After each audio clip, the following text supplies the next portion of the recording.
Ano? Ayan, Sis Luz, ha? Opo, last na po ito. Sige po. Sige po, Davao, go ahead. Salamat po, kapatid na Eli, kapatid na Daniel. Narito po si kapatid na Charles Ranque. Kapatid na Eli, ito po yung nag-text sa inyo about Illuminati at New World. Narito po siya para po magtanong. Magandang gabi po, Brad Eli. Ako po yung nag-text sa inyo. At sabi niyo po, in-advise niyo po para marinig ng mga kapatid kung ano pong masasabi niyo. Kasi nagpo-post sila, nagpo-post na po ng kapatid sa Facebook at nasi-share nila.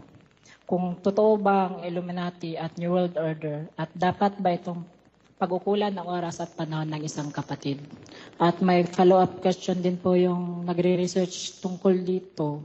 Sabi niya po, ano po ang standpoint ng Bible about sa mga secret societies like Freemason, Illuminati, Zionist, Jesuit, na nagiging impluensya sa mga political leaders, scientists at mga iba't ibang elites ng mundo. Ito din po ang tinatawag na occult societies. May kinalaman din ba sila sa pagdating ng Great Tribulation o sa mga kabayo ng banggit sa Apocalypse? Yan po tanong din niya po. Sino nagtatanong? Yung kapatid po, si Ellen. Yung follow-up question po. Yung follow-up. Sino raw, Sis Luz? Sino nagtatanong? Kapatid, di maintindihan. Pakilapit mo lang. Sino nagtatanong? Sis Luz ang nagtatanong po, no, si Sis Ellen Paika. Kasama niya po sa lokal na Matina po siya. Kapatid na Luz. Nandyan ba siya? Nandito po siya. Hindi siya magtanong. Bakit iba ang pinagtatanong? Bakit iba ang nagtatanong? Nasaan yung nagtatanong mismo? Siya ang magsalita.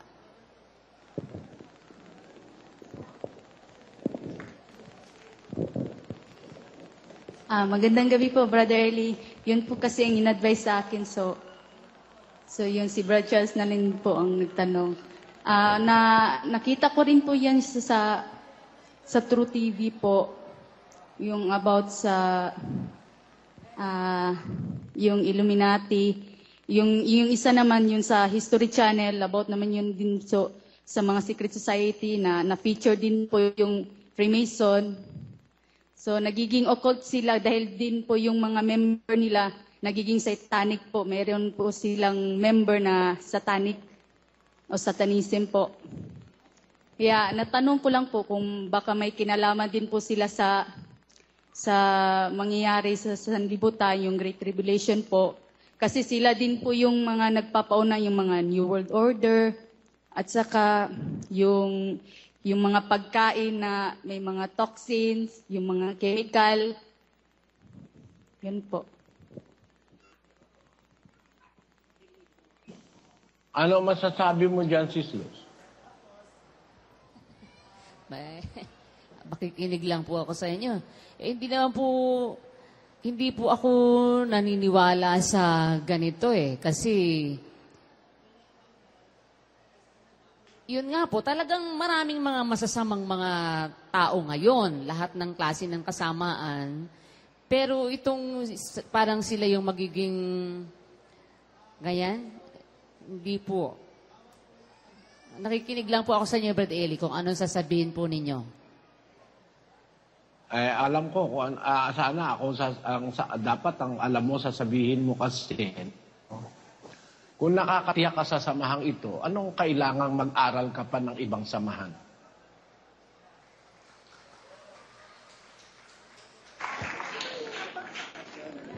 Kaya nga po, ninalapit ko po sa inyo, Brother Eli. Hindi ko naman po intensyon na maghasik ng mga aral na hindi naman po na ano. Kaya lang po na bagabag din po ako noon sa time na yun, nakita ko po yun. Parang MCGI, walang iba. Naaral. Kailanman ay mapapala ang akong di kalilimutan. Anong kagaguhan yan? Kung totoo yan, ba't mo sasabihin ang taong naniniwala ay pwedeng manalangin kay Jehovah, kay Muhammad, kay Allah, kay Jesus, o sa mga Diyos na kanyang pinipili? Hindi ba kagaguhan yung paniniwala na yan? Yung masonry na yan at saka yung Illuminati na yan, magkaduktong? Sila raw ang gagawa ng New World Order. Kagaguhan. Ang gagawa ng New World Order si Kristo. Pagbalik niya, maghari siya ng 1,000 taon. At hindi naman siya magtatagal yon, mga kapatid. Yun ang New World Order. Sino Illuminati gagawa ng New World Order?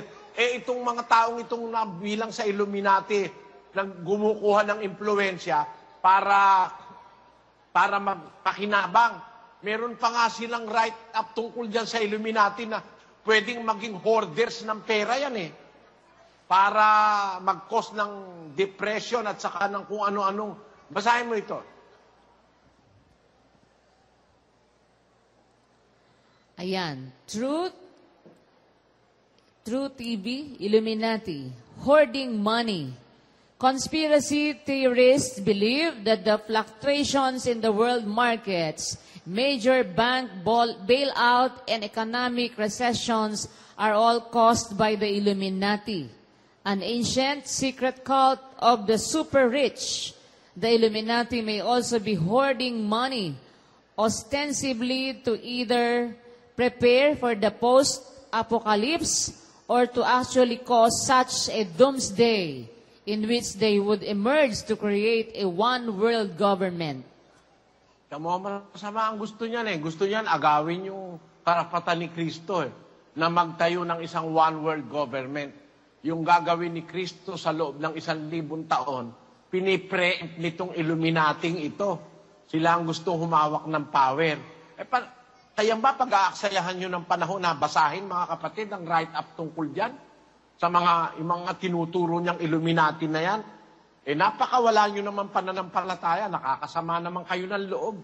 Imbis basahin nyo Biblia, pinagbabasa nyo kagaguhan.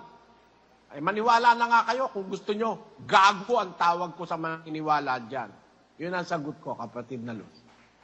Opo, ayan. Maliwanag po yan. Yan ang nga po sinasabi natin yung teksto nga, di ba? Kung meron tayong kapanatagan, hindi natin kailangang maghanap pa at makinig sa kung saan-saan dahil sapat-sapat ang itinuturo sa atin ng ating mga taga-akay. Makinig na lang tayo kay kapatid na Eli at huwag nating guluhin ang utak natin sa walang kabuluhang mga bagay. Yan po ang ating masasabi. Talagang sayang lang ang oras. Ang pagod na gugugulin natin sa mga yan, kontento naman tayo dito Kumpleto naman po tinuturo ni kapatid na Eli. Lahat. May science tayo, may history, lahat ng areas of knowledge, meron tayo. Wala nang hahanapin pa sa pagtuturo ni kapatid na Eli sa atin. Lahat ng area. Minsan, meron tayong may music tayo, di ba? May mga time na kumakanta si kapatid na Eli, may mga trivia tayo, may history, lahat ng areas, meron tayong natututuhan, pati sa iba-ibang lengguwahe. Kung tutusin po, sobra-sobra na nga yung natututuhan natin, hindi na kailangang mag-involve pa sa kung ano-anong pangsayang lang ng oras na yan. Guguluhin lang natin utak natin. Ewan ko po, basta kami... Ako po, kasi ang ko lang, basta makinig na lang kay kapatid na Eli Basta kung ano sasabihin ni Brad Eli, yun lang ang pakinggan natin. Hindi kailangan ganyan na... Bakit ba naman kasi kapatid? Marami ka naman ng pakikinggan, may Bible exposition tayo. Meron tayong mga UNTV, yung lahat ng palabas sa UNTV na pwede mong pagtuunan ng pansin. May mga vlog si Brother Eli. Ba't di yun ang basahin mo? Ba't naman kailangan pa yung mga Illuminati? MCGI, walang iba! New World Order na yan. In case you are wondering po, baka po nagtataka kayo kung anong vitamins ang ginagamit namin para sa mga manok namin. Ito po, ipapakita ko po sa inyo. Ayan po, talagi lang. Masama. Yummy. Yan po ang ating 6 months na stag. Ano ba? Yan si Brad Charles Ranque, tsaka yung kapatid na babae. Ginugulo lang niyo yung utak ninyo. Tapos pati ang kapatiran pa. Di ba na-istorbo lang tayo dyan sa pinagagawa ninyo na yan? Sayang yung oras na sana ay meron pang mapapakinggan tayo kay kapatid na Eli. Dapat pala hindi na ako pumunta ng Davao Dapat pala dito na lang ako sa Apalit. Meron pang isa rito na nakapagtanong sana ng mas kapakipakinabang kaysa sa inyo. Kaya lang pwede po ba sa susunod, wag na kayong magtatanong ng mga ganyan. Basta maging kontento na lang tayo sa ating naririnig kay kapatid na Eli. Hindi ba kayo kontento? Dapat kontento na tayo. Ba't tayo umanib sa iglesia kung hindi pala tayo kontento sa ituturo sa atin ni kapatid na Eli, di ba? Ako kasi sa natutuhan ko kay kapatid na Eli at ang nakita ko nga ang prinsipyo ng sumasampalataya, ang sinasabi nga niya, mas maganda yung sumusunod ka lang sa leader Di bali parang sabihin ka na ikaw para kang tutang walang mata na sunod ng sunod. Mas gusto ko na yon na tutang walang mata. Dahil hindi ako mapapahamak. Dahil sumusunod lang ako doon sa leader na talaga namang mag-iingat sa kanyang inaakay. O di okay lang yon kahit tutang walang mata, hindi mapapahamak yon. Kaysa naman doon sa asong malaki ang mata na kung saan nagpupunta. O di ba? Di maaaksidente pa. At mapapahamak pa. Mga kapatid, huwag naman tayong, kasi insulto nga yun kay Brad Eli Di ba? Matagal naman ng ganyan Na pagka merong nagtatanong ng mga ganyan, di ba ninyo naman natutuhan? Ayan parang insulto na lang. Bakit natin itatanong kay kapatid na Eli kung totoo ba yun? Hindi nga niya itinuturo, di hindi totoo. Pagka hindi niya itinuturo, hindi totoo. Kasi ang tanong, kung totoo ba ang Illuminati at New World Order at dapat ba itong pagtuunan ng oras at panahon ng isang kapatid? Yun ang nakalagay sa tanong. Ano nga bang tanong yan? Di ba yan ay insulto? Ba't mo itatanong kung totoo ba yung Illuminati na yan at New World Order at dapat ba itong pagtuunan ng oras? Ba't naman natin yun pagtutuunan ng oras at ng pansin? Hindi nga yun itinuturo sa atin. Kung ano yung tinuturo sa atin, yun lang ang ating pagtuunan ng pansin. Kung yun ngang, ano ba yung pinapakita na yan?